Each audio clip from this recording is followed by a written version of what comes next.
شايفين منظرها عامل ازاي؟ تخيلوا كده تاكلوا طبقة من الكنافة، طبقة من القشطة، وطبقة من الجلاش. متأكدة لو جربتوها النهاردة هتدعولي، وكل اللي هياكلها هيطلب منكم الطريقة من جمالها يا جماعة. بجد طعمها خرافي. ولو دايما تعملوا الكنافة والجلاش ويطلع معاكم مش مظبوطة، مرة ناشفة مرة طرية، جربوا الطريقة دي وانا متأكدة هتنجح معاكم من اول مرة، مرضية لجميع الاذواق. يعني اللي بيحب الكنافة هيلاقي الكنافة، بيحب الجلاش والقشطة، بجد طعمها جميل قوي. الخطوة الأولى اللي هنعملها هنحضر القشطة البيتي أو القشطة المنزلية اقتصادية، مش هنستخدم قشطة جاهزة. هنحتاج 4 أكواب كبار من الحليب 960 جرام بالظبط. المكون التاني اللي هنحتاجه 5 معالق كبار من نشا الذرة، كل معلقة 10 جرام، يعني هنحتاج 50 جرام بالظبط، مع نص كوباية من المية العادية، المية الفترة مش مية سخنة، علشان خاطر النشا تدوب كويس. دوبتهم في المية زي ما انتم شايفين. بعد كده زودت يعني تقريبا 4 معالق أو ربع كوباية من القشطة، كانت على وش اللبن عندنا في البيت فحطيتها. ممكن كمان تستغنوا عنها، لكن القشطه لما بنضيفها مع الحليب بتدي طعم جميل جدا. ولو مش متوفره ممكن تستخدموا القشطه المعلبه، ومش متوفره خالص ممكن ما نحطهاش عادي. زودت 3 معالق من السكر ورفعتهم على النار، واول ما اللبن او الحليب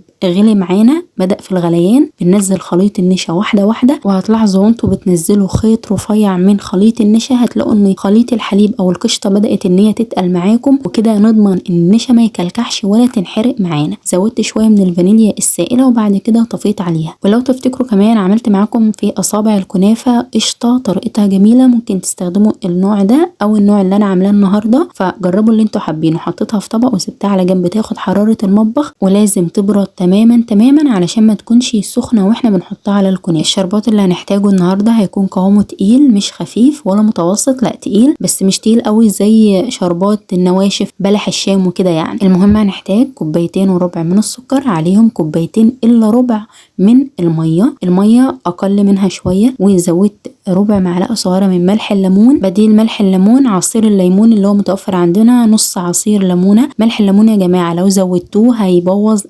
الشربات، فبتكون رشه كده بسيطه. فيفضل طبعا انكم تحطوا عصير ليمون علشان ممكن تكونوا مش متمكنين في حاجه زي كده. رفعتهم على النار على حراره عاليه. اول ما يبدا في الغليان بنهدي لمده 12 دقيقه، بعد كده بنطفي على طول. دلوقتي بقى جبت الكنافه وقاعده افرك فيها علشان خاطر اخليها شعرها ناعم. انا مستخدمه 400 جرام، اقل من نص كيلو، يعني ممكن تستخدموا نص كيلو عادي. وعليهم 50 جرام من السكر البودره، يعني تقريبا 4 معالق كبار كده من السكر البودره. بنقلبهم مع بعض. السكر بيدي لون جميل قوي للكنافه، وفي نفس الوقت بيدي تماسك. بس لون الكنافه اصلا هيتاخد من السمنه، بس هو بيديها تماسك كده مع بعض. بعد كده هنحتاج صينيه ندهنها كويس جدا جدا من السمنه، لان روح الكنافه والحلويات الشرقيه السمنه عموما. فانا استخدمت صينيه مقاس 30 في 40. الكميه اللي انا عاملاها ممكن تكون كبيره شويه، بس احنا هنحتاج نص كيلو من الجلاش، نص كيلو من الكنافه، فمش كتير. ممكن تعملوها في صينيه مثلا مدوره مقاس 30 او مقاس 32 في الحدود دي. بنوزعها كويس قوي في الصاج، ومش بنحط كميه كده مكلكعه فوق بعضها، لا انا برشها، يعني بوزعها كده بشكل حلو زي ما انتم شايفين في الفيديو. بعد كده جبت البلانشه او القطاعه وضغطت عليها. المهم حاجه تكون قد الصينيه او اصغر شويه، ونفضل نضغط عليها علشان خاطر تكون متماسكه. وللاسف يا جماعه في الخطوه دي انا نسيت احط السمنه. المفروض نحط تمن سمنه سايحه كده، او مثلا نص كوبايه من السمنه. المهم نشرب الكنافه شويه من السمنه فوق كده، وبعد كده نحط القشطه.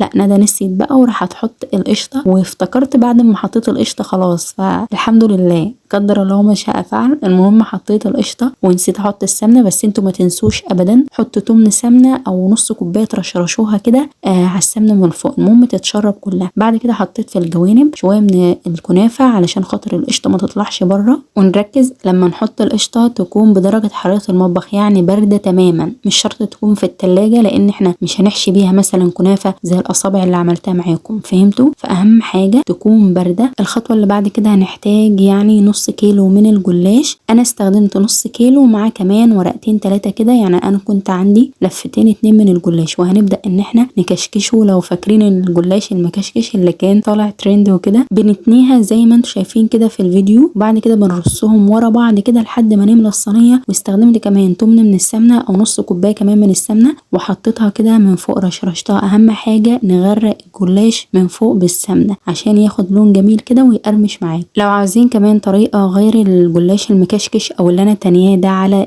الكنافة. ممكن تحطوه كله رقات كده فوق بعض وتقسموه مكعبات او مثلا مثلثات اللي هو الطريقة العادية. دلوقتي هندخلها الفرن يكون سخن قبلها على حرارة عالية. انا سخنته لمدة 10 دقايق، بعد كده هديت الحرارة يعني 180 او 175 بتكون متوسطة، او الحرارة تكون تحت المتوسط. هي بتاخد 45 دقيقة او 40 او 50 دقيقة على حسب الفرن. بعد كده اخر 5 دقايق او 10 دقايق بتفتحه من فوق عشان تاخد لون جميل. المهم الصينية الكبيرة دي بتاخد وقت، مش بتاخد 30 دقيقة وتطلع، بتختلف من حجم للتاني. بعد كده اول ما طلعت حطيت عليها الشربات التقيل، ولو شايفين قوامه انا وزعتها بالفرشة علشان اوزع الشربات بشكل كويس، وكل الكمية حطيتها مش نبقي حاجة لان الكمية ديت كبيرة. بس كده سبتها بقى تبرد شوية، وبعد كده هنقطعها بكل سهولة. بتلاقوها كده بتتقطع بشكل حلو، يعني مش بتتكسر معاكم، وبتكون جميلة أوي وشيك في التقديم. هقول لكم بقى على شوية معلومات حابة اوضحها ليكم. ملح الليمون اللي انا ضفته ده بيخلي العسل ما يسكرش وبيحافظ عليه لفترة طويلة، بيستخدموه في المحلات كتير. هو كان متوفر عندي فانا حطيته، وزي ما قلت لكم بديله عصير الليمون. اتمنى تجربوها لان متأكدة بجد ان هي هتعجبكم وهتنجح معاكم. يعني اي حد مبتدئ في الحلويات هيقدر يعملها بكل سهولة. حطوا لايك لو حبيتوا الفيديو عشان يترفع لناس كتير. اشوفكم على خير، باي باي.